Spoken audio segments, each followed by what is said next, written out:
Rail की सीटी, locomotive की धमक, जिंदगी के रंगों की मानंद पटड़ियां बदलती ट्रेन, ईटी कैबिन से सिग्नल मांगता, लंबा सा हॉर्न बजाता कोई ट्रेन ड्राइवर, आंखों में ख्वाब सजाए हिज्र का कर्ब सहते, यकीन और गुमां के बीच लटकते कुछ मुसाफिर। मेरी उम्र गुजरी है दंदनाती हुई ट्रेन को देखते हुए, एक दंदनाती रेल सी उम्रें गुजर गईं, दो पटड़ियों के बीच वही फासले रहे।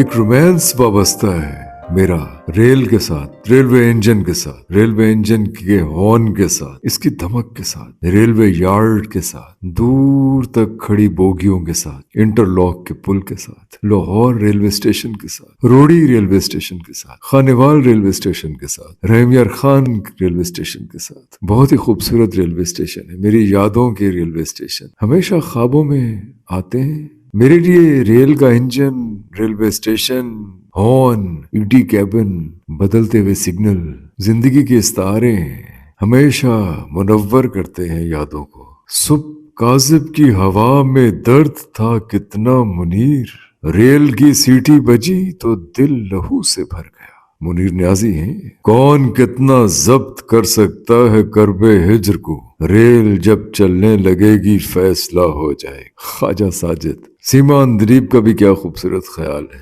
पैरों यही मैं बैठ के बस देखती रही, क्या कुछ बयान करती है एक ट्रेन दौड़ती हुई।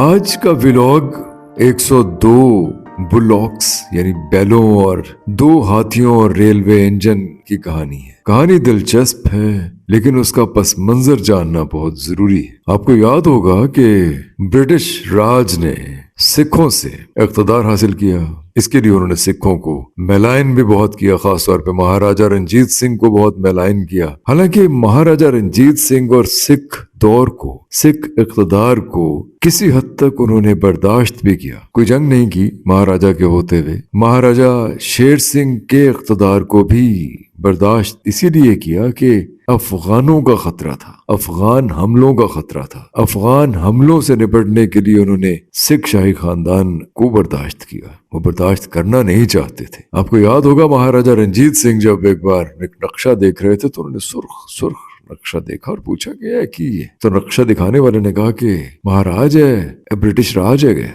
सारे हिंदुस्तान थे आगे, बस पंजाब बाकी है, पंजाब तक नहीं पहुंचा। जिसमें महाराजा ने कहा वो दिन दूर नहीं है जदों इत्थे भी सब लाल लाल हो जाए, और वो हो गया।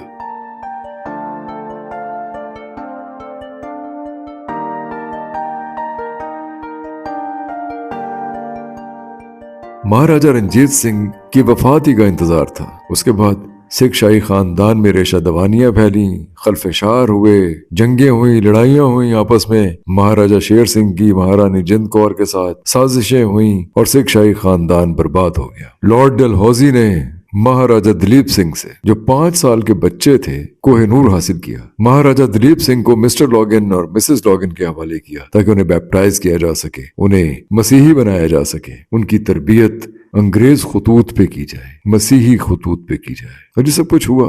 उनकी वालिदा महारानी जिंद कौर को हिंदुस्तान बदर कर दिया गया, निकाल दिया गया, नेपाल भेज दिया गया। ये बड़ी कहानी है, लेकिन इस वक्त सुनाने का मकसद ये है कि अफगानों का खतरा उन्हें फिर भी रहा।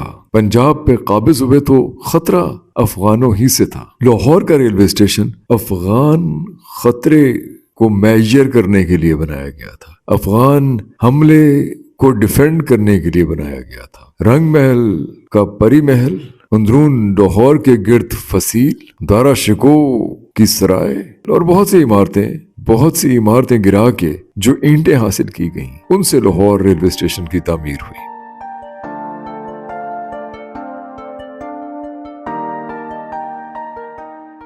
मियां सुल्तान ठेकेदार थे और एक अंग्रेज विलियम ब्रंटन डिजाइनर थे। रेलवे स्टेशन अगर आप लाहौर का रेलवे स्टेशन देखें तो आपको अंदाजा होगा कि रेलवे स्टेशन बनाया ही कुछ ऐसे गया है कि जैसे वो कदा है, असलहा रखने की, बारूद रखने की जगह बनाई गई, और अगर कोई हमला हो भी जाए तो जल्द रास्ता ना मिल सके उस असले और बारूद तक पहुंचने का। उसके बेस्टियन को देखें तो आपको अंदाजा होगा। बहुत ही खूबसूरत रेलवे स्टेशन है, बड़े बड़े सुतून हैं अंदर, उन सुतूनों पे उस्तवार एक इमारत है, बहुत ही खूबसूरत बिल्डिंग है लाहौर की। हम इस स्टेशन की बाबत बहुत कुछ बता चुके हैं, मैं तो कोई भी बात करूं तो बस स्टेशन तक ही जा निकलती है, इंटरलॉक के पुल तक जा निकलती है। लेकिन अफगानों का खतरा रहा, और अफगानों से भी ज्यादा अगर किसी का खतरा था उन्हें, तो वो रशियन आर्मी का खतरा था कि कहीं दरियाए ऑक्सस क्रॉस करके वो हिंदुस्तान तक ही ना पहुंच जाए अफगानिस्तान के रास्ते। ये भी याद रखिए कि बड़े बड़े हमलावर जैसे अलेक्जेंडर द ग्रेट तो खैर राजा पोरस ज्यादा थे, लेकिन बहरहाल अलेक्जेंडर भी अफगानिस्तान के रास्ते ही आए थे। अच्छा, कुछ मेरे अफगान या पठान दोस्त शायद नाराज हों, लेकिन अफगानिस्तान में हमलावर आते ही रहे हैं और अफगानों ने कोई बहुत ज्यादा डिफेंड भी नहीं किया। लाहौरियों पर तो ये इल्जाम लगता है कि लोग आए और चले गए, हालांकि लाहौरी हमेशा डटे हैं एक बैरूनी खतरे के खिलाफ, हालांकि वो खतरा हमेशा अफगानिस्तान के रास्ते ही आया, तारीख गवाह है।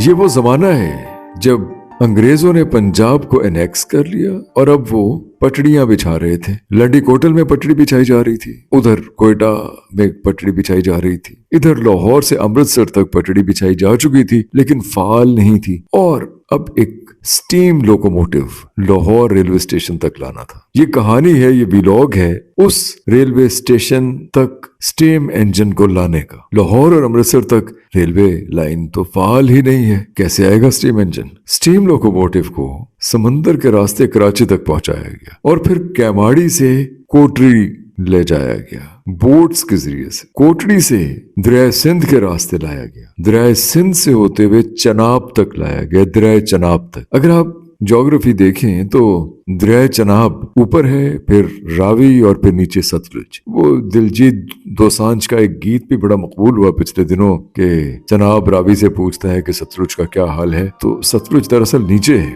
और पाकिस्तान में तो खैर अब वो खुश्क ही हो गया है।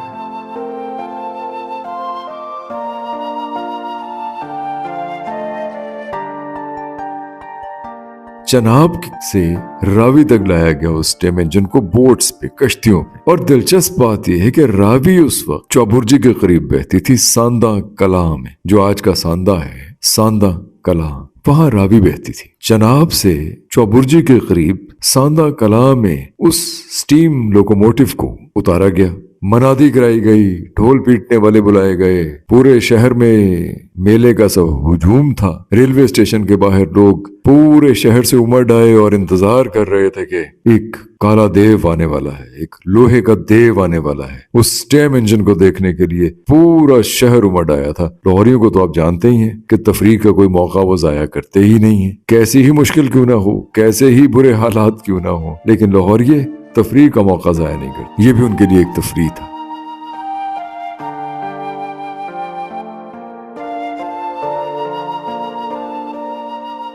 चौबुर्जी से रेलवे स्टेशन तक बहुत ज्यादा फासला था, बहुत बड़ा इंजन था, बहुत भारी भरकम इंजन, उसे कैसे लाते? हल ये निकाला गया कि 102 बैल और 2 हाथी उस इंजन को लाहौर की गलियों में खींचते हुए लेके आएंगे रेलवे स्टेशन तक, रेलवे यार्ड तक। और फिर चश्मे फलक ने यह तमाशा देखा, हाथियों ने और बैलों ने स्टीम इंजन को लाहौर की गलियों में खींचा, साथ लोग भागते जाते थे, मबहूत, हैरान, शश्तर उस स्टीम इंजन को देखकर, अपने शहर में एक लोहे का जिन देखकर देखना चाहते थे कि ये क्या करेगा। उनके लिए तो हाथी ही एक बहुत बड़ी चीज था। ये काला देव, ये लोहे का इंजन, ये लोहे का द्यो, ये क्या करेगा? हर लाहौरी के दिल में, हर लाहौरी की जबान पे बस यही था कि ये करेगा क्या, अब होगा क्या।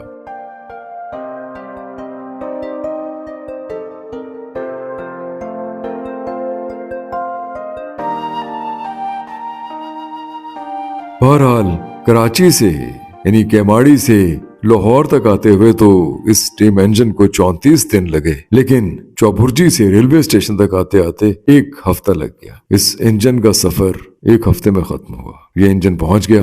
अंग्रेज ने रेलवे पटड़ी के साथ साथ बहुत से मुहाफिज तैनात कर दिए ताकि पटड़ी को कोई कुछ ना कहे। उनकी लाइफ लाइन थी पटड़ी। उन्होंने जितना भी इस्तेसाल हिंदुस्तान का करना था इन पटड़ियों से ही करना था। हिंदुस्तान की तमाम रिचेस को इंग्लैंड तक पहुंचाना था तो इन पटड़ियों ही के जरिए से। ये भी कहा जाता है कि अगर कोई पटड़ी के करीब फटकता तो उसको मारा पीटा जाता। मैं कुछ कह नहीं सकता।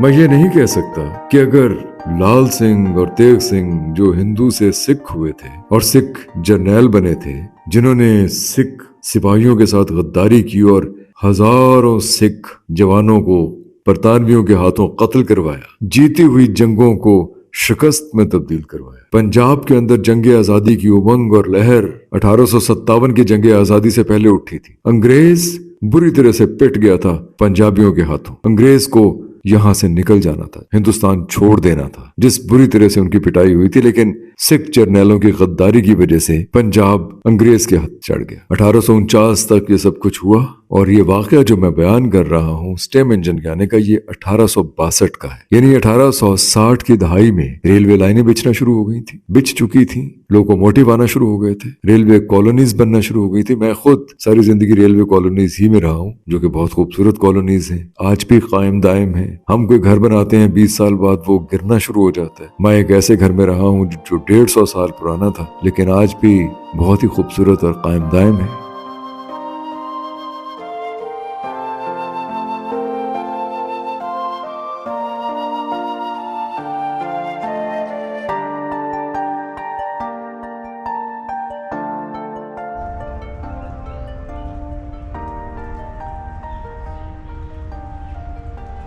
ਹੀਦ भाई की चेक कर रहे हो?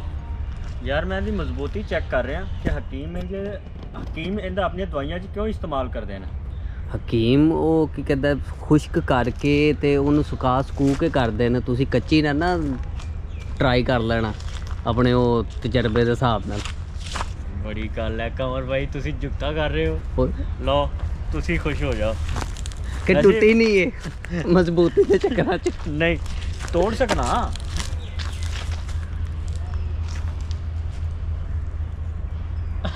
नहीं छड़ दो, वाकई मजबूत है, साबित हो गया।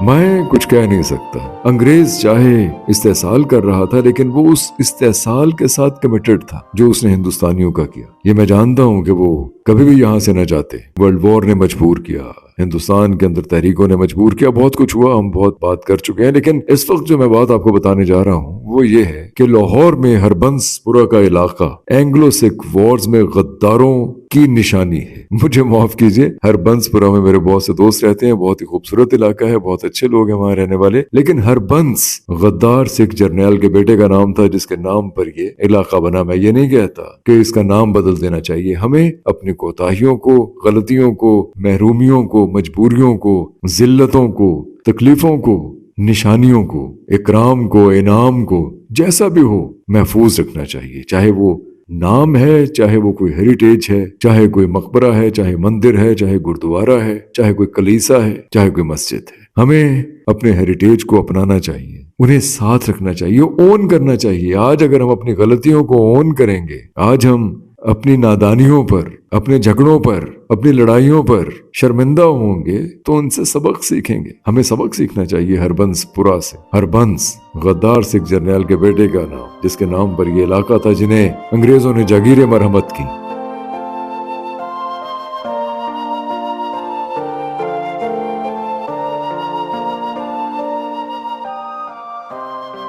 बहरहाल मुझे तो ये सुनानी थी आपको कहानी। लोकोमोटिव, स्टेम इंजन, आप लोगों ने शायद स्टेम इंजन पे कभी सफर ना किया हो, मैंने अपने बचपन में जरूर किया है। बड़ा मुश्किल सफर होता है, खास तौर पे गर्मियों में। स्टेम इंजन अब तो खैर नहीं, अब तो रेलवे हेडक्वार्टर्स के बाहर या रेलवे स्टेशन के बाहर स्टेम इंजन निशानी के तौर पे मौजूद हैं। कभी जरूर जाइए, देखिए उनका फंक्शन कैसा है, वो कैसे चलते थे, कैसे दौड़ते थे, कैसे सीटी बजती थी, कैसे कोयले डाले जाते थे चलाने के लिए, भगाने के लिए। कुछ हमारे बहुत ही मोहब्बत करने वाले दोस्त हमें कहते हैं कि हम AI वीडियोस यूज ना करें, लेकिन मैं ये समझता हूं कि प्रोग्रेस इज इरिवर्सिबल। हम अगर ये सब कुछ शूट करेंगे तो उसके लिए बहुत सा वक्त, पैसा, अफरादी कुव्वत दरकार होगी। अगर हमें साइंस और टेक्नोलॉजी ये मौका देते हैं कि हम आप तक आपके चश्मे तखय्युल को बरंगेख्ता करें इन वीडियोस के जरिए या उससे फायदा उठाते हुए AI वीडियोस के जरिए, तो मेरा ख्याल है कि आपको चाहिए इन AI वीडियोस को कबूल करें। अपनी राय दीजिए, अपने कमेंट कीजिए। आपकी राय, आपके कमेंट बड़े मोतबर हैं हमारे।